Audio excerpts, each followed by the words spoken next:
All right. Hello, I'm Robert Wasowski. I'm the president of the FOP 122, the union for the city of Norman.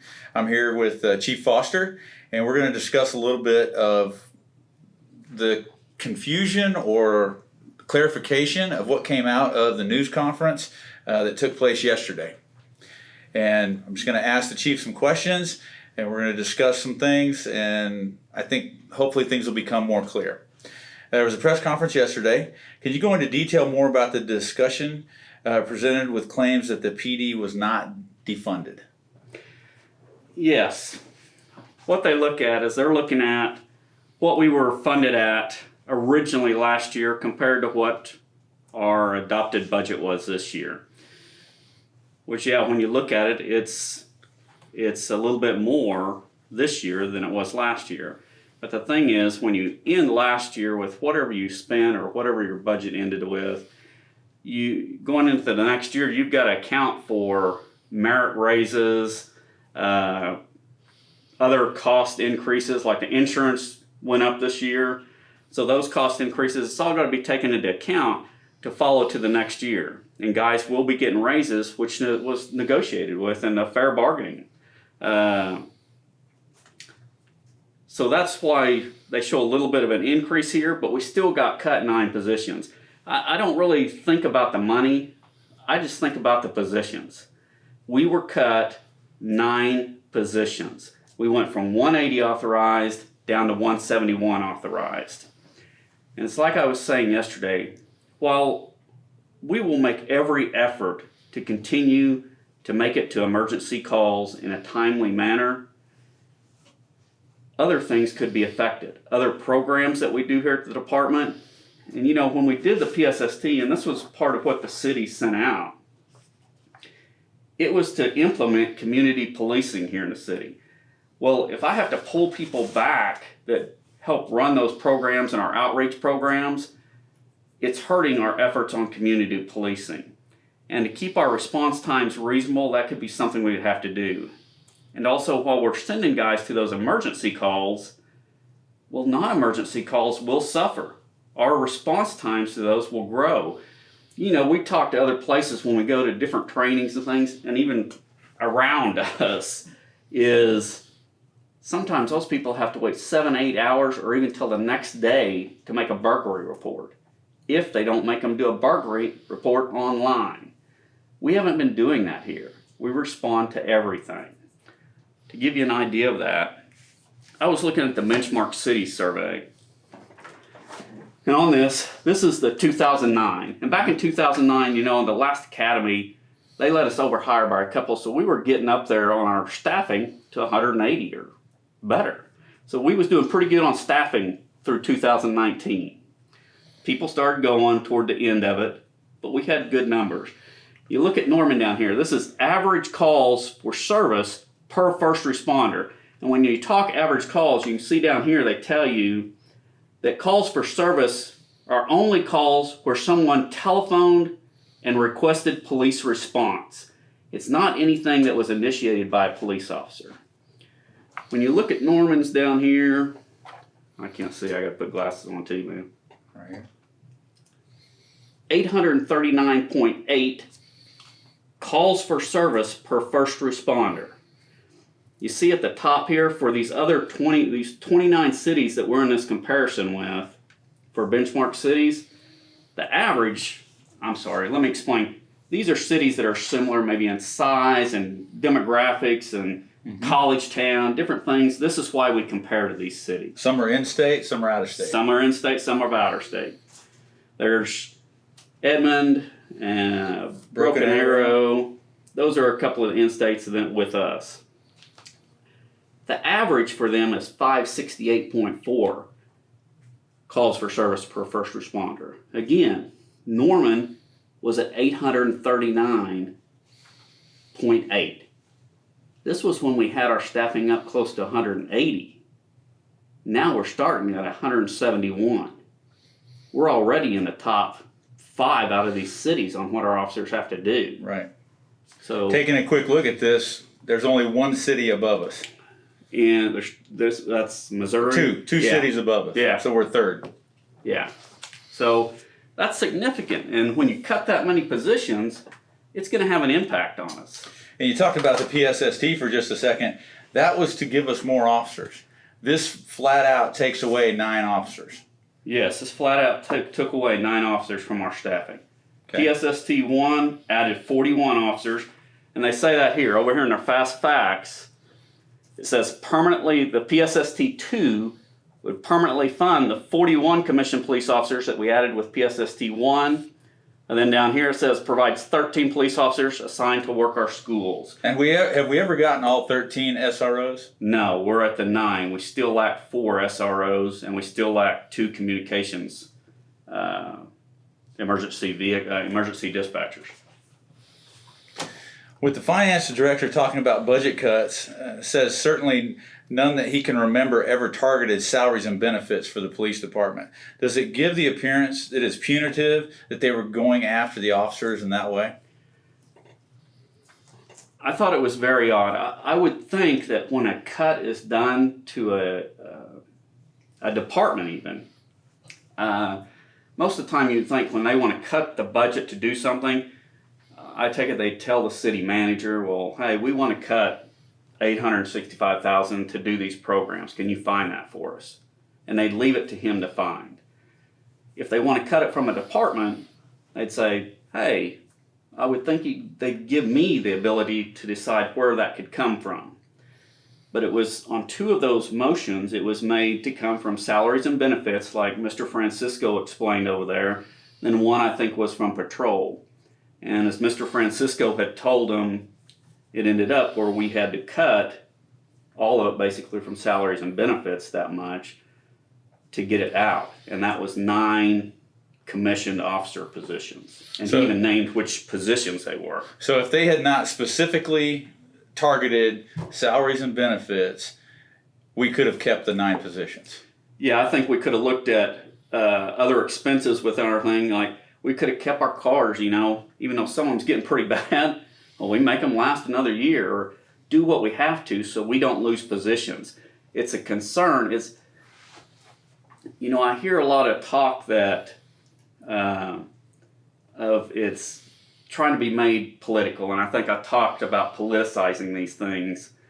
It's not about that. It's not about Republicans and Democrats. It's not about that stuff. It's about public safety.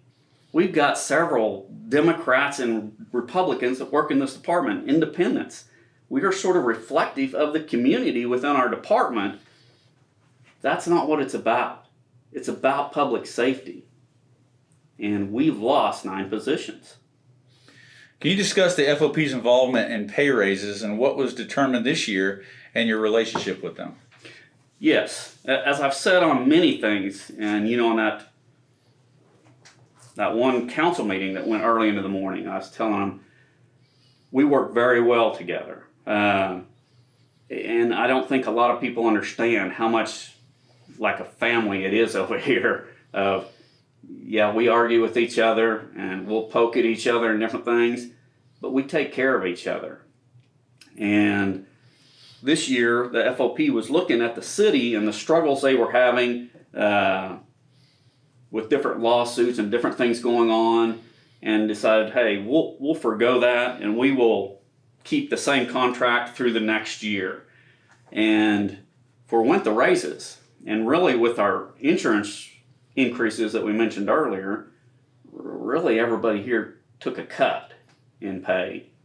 So that was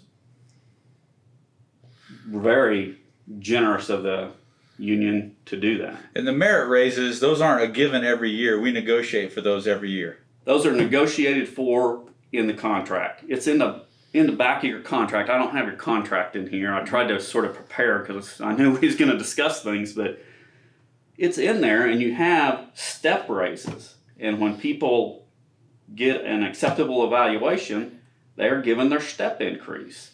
That's a negotiated for thing. And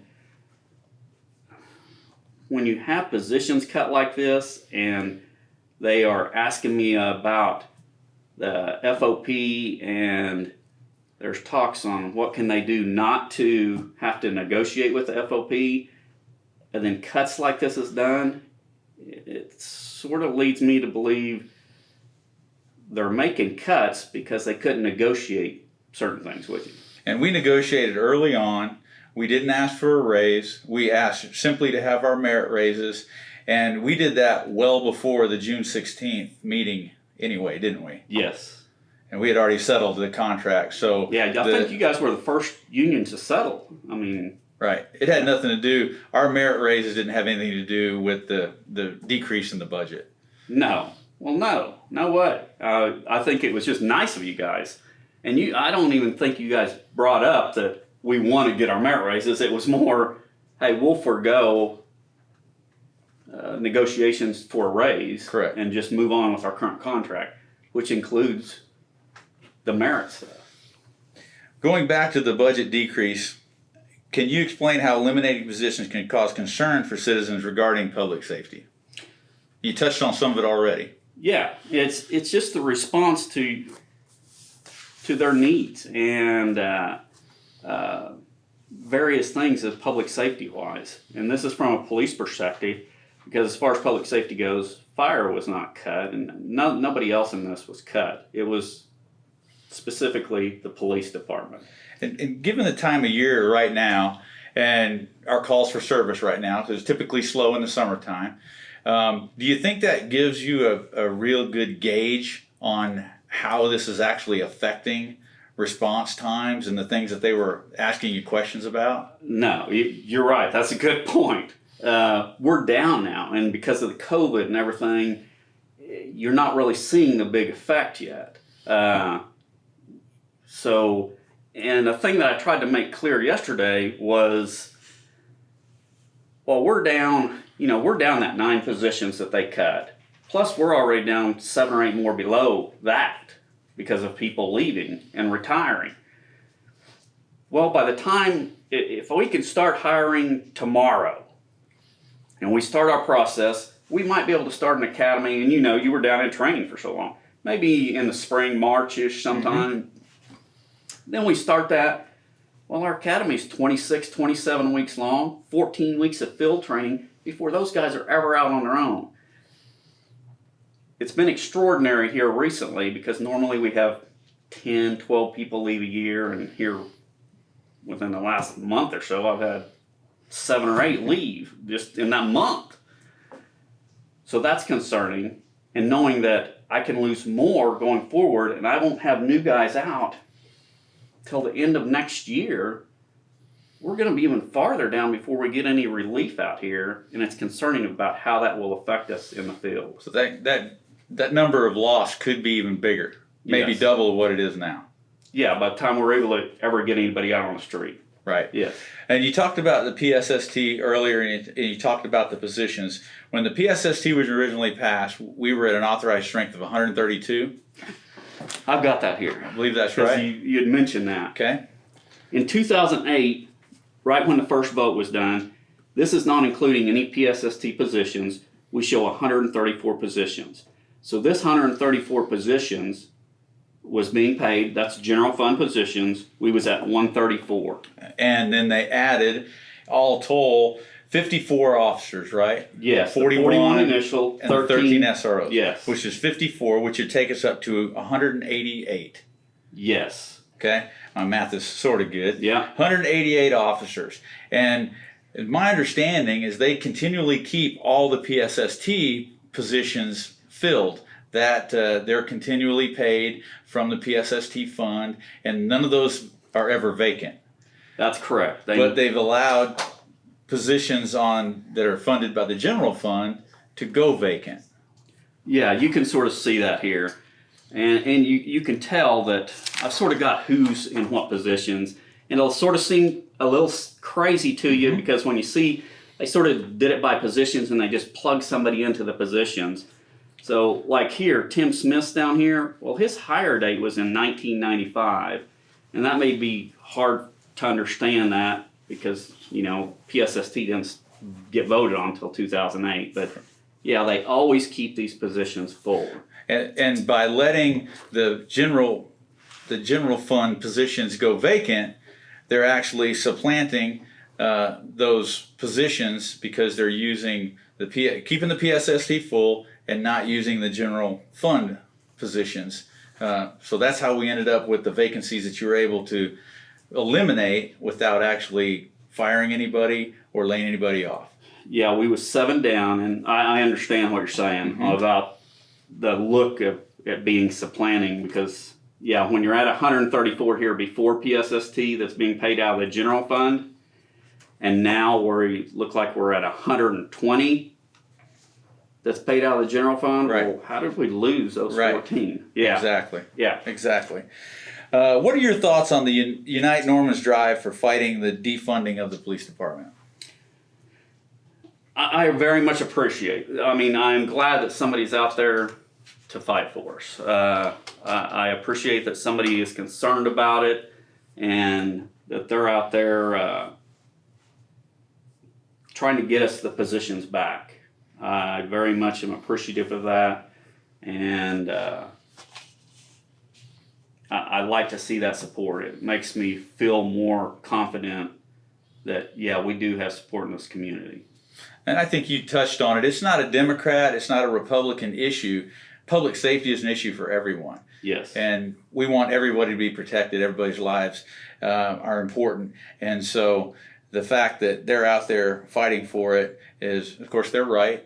And I know I don't want to get you in a political hot seat, but that's important that folks know that is appreciated. It's appreciated by the officers, I'm sure. It's appreciated by me as the chief. I appreciate people fighting for our positions. I appreciate your time. Thank you very much, Chief, for sitting and talking with me.